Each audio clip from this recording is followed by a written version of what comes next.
Hello everyone and welcome back to the Flubcast. Well, it's finally out, the TNT squad to face Barbados tomorrow.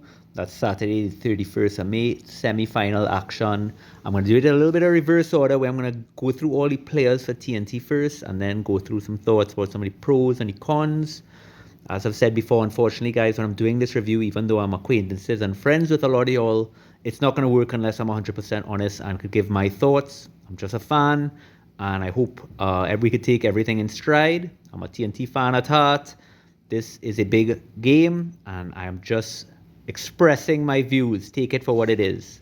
So here is your side to face Barbados.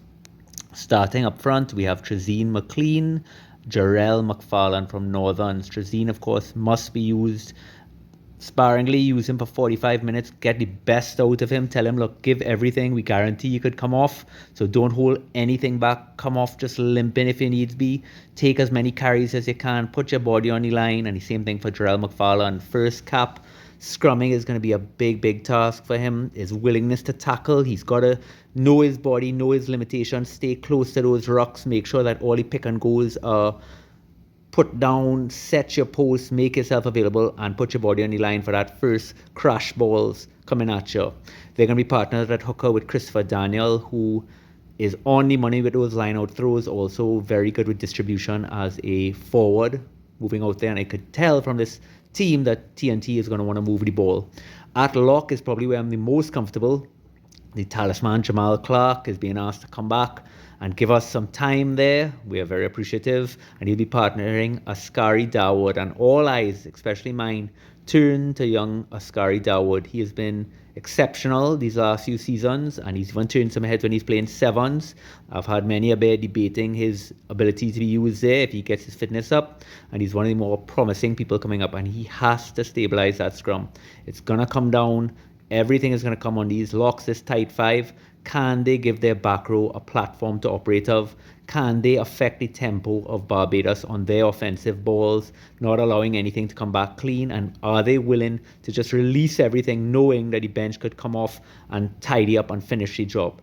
And those two are going to be a big part of this. You know, we talked about yesterday, we talked about Barbados bringing in Sean Ward, and they have to look to put pressure on him. It's not his natural position. No doubt he's very talented there, but this tight five, this is where it's going to start. Get their timing off. In the back row, Shaquille Dite and Jonathan Shorter on the flanks. Don't need to say much about Dite. We know what he offers. He was probably the man of the entire tournament for the sevens, and he stars season after season. He is our captain. Jonathan Short, he's bought in. He's very undersized. He has a high tackle count, and he has to disrupt Barbados' tempo. We know what they want to do with those outlet boards going wide. He has to be able to stop that, put his body on the line, get involved. We lose something from the line out with his height, so he has to, everything that comes tapped off the top there, he's got to affect it. And at 8 is Wazim Oliver. A lot of the coaches love this guy, always talking about his big defense and his big hits, and a genuine leader. If I had to be very critical, we saw in that game against Guyana that if he doesn't get front foot ball, he has trouble with explosion from 8. It limits a few things offensively we want to do, but he has backup there. He's got to be a part of getting that scrum going forward, and we'll talk about it later, but the versatility that he offers as well, because he could also move to a hooker if needs be, but the coaches are saying this is the time for Wazim to shine. So in this pack here, we have that unit that could go out, put in a solid 45 minutes, and know that they have a deep bench that could come in and clean up the job. Into the backs now, Nathaniel Cadiz, easily the best 9 in TNT the last few seasons. If I had to be critical again, the last year I find his workload is starting to just creep down a little bit. He's getting a little comfortable where he really shone, besides his distribution, getting there, getting it out quickly. He really shone by always, when somebody makes a break, he gets himself upfield. He makes it. But he's starting to slow down there, and this is the game we needed. Almost a little bit of pressure on him. As you'll see, we are lacking a second 9 option. We'll discuss that later. So he may almost try to hold back a little bit, but he has someone there. I actually think Jonathan Stewart, he started for Northerns when he moved from flank to actually playing scrum half, and he's probably the best option to come in if anything happens to Nathaniel Cady. So it's these options galore there. At 10 is Rory O'Farrell, the maestro. He's back. He offers so much versatility with his little chip overs, his kicking, his tackling, His distribution, a lot is going to fall on his shoulders, and they've given him a backline which is there offensively. In his centers, Jonathan Taylor, lethal finisher, lethal wing. He's going to be playing in his centers there, pairing with Leon Panther. Leon, another guy who's just could express himself with the ball offensively. But as I'm calling there, you're seeing how light our back row and our 10 center channels are. It is very, very light compared to Barbados. On the wings is Carlin Alexander and Isaiah Small. Realistically, I think what they're going to do is they're going to have some plays and some options with Jonathan Taylor playing inside center, but defensively, they're probably going to move Carlin Alexander to that first center channel to stop those big Bayesian runners.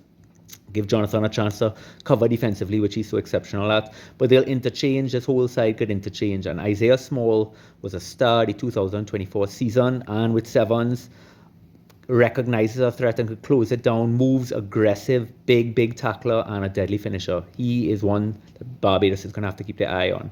And Jamal Stewart is going to be playing fullback, tidy player, always able on the counter to involve his wingers. And what I love about him as well, when he gets it and he's under pressure, he runs towards his support. So if he is tackled and brought down, easy clear, set up another phase. Now here's the finishers that are coming on here, and here's why I'm excited. This is where the pressure is going to come from. Marcus Daniel.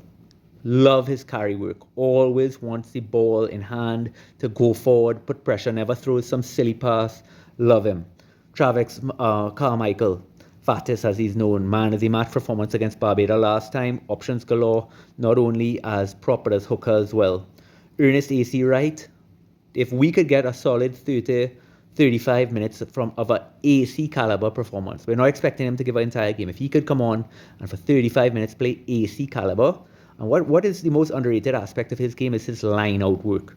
So many people think, oh, he's so good at his carries and stuff. What he offers height-wise and with his incredible lift, that is going to make a big difference as well. So even when he starts inside, Jarrell McFarlane isn't the best lifter I've ever seen. Trezine is pretty good. So if it's Trezine, maybe an Ascari or Jamal picking up Dight defensively, they have a lot of options there, but that is what's going to be really nice. When Ernest comes on, there's going to be a lot of options in the line out. Big Giddis Phillip. He's going to be there as an option as 8 as well. So if we start to lose some ball, we realize we're not able to stabilize that scrum, so much could happen. Wazim could move to hooker. Giddis could come in, add that thing. He's great ball carrier, adds that size, just dangerous. He offers so much, and this is a time for him to shine as well. Nigel Ballington coming off the bench. What an option to have. He could cover anywhere in the back row. He covers full back. So again, another option there. I personally thought if it was me, I would have probably started with Ballington on the flank, have Stewart on the bench. Reason only being that Stewart covers that 9 and back row and offers so much. So it's not a slight of Jonathan Stewart. It's just in terms of personnel and what they offer. But it's very interesting, and Nigel will cover a lot of positions. Joseph Quashie as well, from fly off to outside centre. So if Leon is struggling there, Joseph Quashie is there and he's available. I don't have to worry too much about Joseph Quashie. He actually had a wonderful performance against Guyana when they were in TNT, and I think he's going to set the tone. Jeremy Bonas is on the bench there, and when I'm speaking to people about him, they're looking at him as a winger / scrum half. Realistically, at this level here, he is struggling a little bit when it comes to scrum half. He reaches the breakdown, his footwork is poor, we've talked about it before, and he moved even in the league, he moved from scrum half to wing. Offensively, very talented in space. Defensively, he is missing a lot of tackles, and this could be a game that comes down to that one score. So it's going to be on Bonus, but the coaches love him. They think he has a big future, and I'm not arguing with that. Saying in semi-final action in the year 2025, a lot could fall on Jeremy Bonas. How he'll be involved, what's going to happen here. And last but not least, Wazim Stewart, and it's a big reward for him for a very solid 2024 season. He deserves the call, and it's exciting. So that is our team. I'm going to go through some quick thoughts there. Of course, a lot of people are going to be noticing a few guys missing. It's just the reality of life in Trinidad. Some big options. And if you looked at our Flubcast Dream Team for the 2024 season, a lot of Defence Force boys missing that could have really added to the defensive worries I have there and some others. But this is the squad we're going with, and it is a talented talented squad with lots and lots of options, but it's going to take a lot of work. As I said, in terms of pros, the versatility from the bench, the versatility on the field, even it really doesn't matter what numbers on your back, they're going to move around. I think maybe even offensively, if our tight five is looking strong, Wazim could move to the blind side, Shaquille moves to 8 for those picks. Just options going on there. And as I said, Jonathan Stewart covering scrum half, Carl and Alexander and Taylor interchangeable based on field position, Barrington fullback and back row, and goes on and on and on and on. The deep bench is going to make the difference here.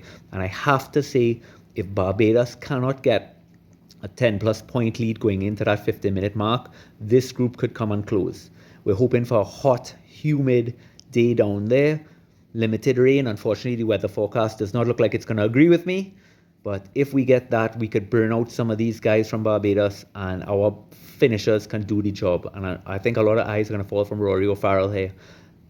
Defensively, Barbados is going to press. The wingers can be exploited, and Rory will find that. He was unbelievable when the team went to Guyana and played in that must-win there, and I think he's going to come down here and show us his quality and class as well.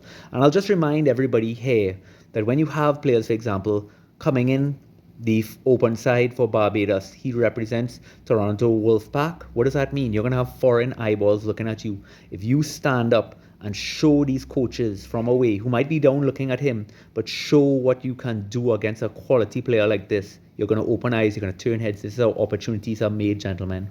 On the con, as I discussed, we are severely undersized in that open side, fly half, center channels. And if Barbados are disciplined, and they just are patient, and the centers aren't trying to just go and hurt somebody, but they stay on their feet, they control the tempo, they get down when they have support, they can really just work their way up the field. But if they try to overwork it, get tackled, our open side will get there and steal that ball. So they can do it. Barbados, their average weight in that channel there, 200 pounds, ours 175. They have a big advantage, and we have to play smart. As I talked about as well, I don't see a genuine open side, a genuine scrum half option coming on for Natty. But Natty has to have the confidence that he has to give 100% from the start. He can't try to hold back anything. Stewart can fill that role, and he just has to make himself, because we can make those half breaks, but we have to have players off their shoulders to finish. A chance or two is going to open up. It's not going to be a big difference between these two teams, and points are going to count. Every single point. Scoring close to the post to get those extra conversions, that is going to matter at the end. And last, of course, is I am a little nervous. Leon Panther is a quality player, but he has not played any 15s. He has not played a lot of 15s. So we're missing a lot of our guys who started in the season. Anderson Joseph, Isaac Small, Corey Edwards, all these guys who start there, they're unavailable. Leon Panther has been given and trusted the role, the jersey to represent his country. We know what he could do offensively, but can he stop these bodies flying through there? We will see. He's going to put his body on the line. So we will see how it goes. It is going to be incredible. And I hope you all could join in. I hope you all could tune in from around the world. Take a look. And we're going to have eyeballs, gentlemen. We have that shot. Get yourself an opportunity. Make it work, TNT. You're just borrowing the jersey. No egos. Leave it in a better place than you got it. Good luck, gentlemen. We'll be there to support you. All the best. Bye.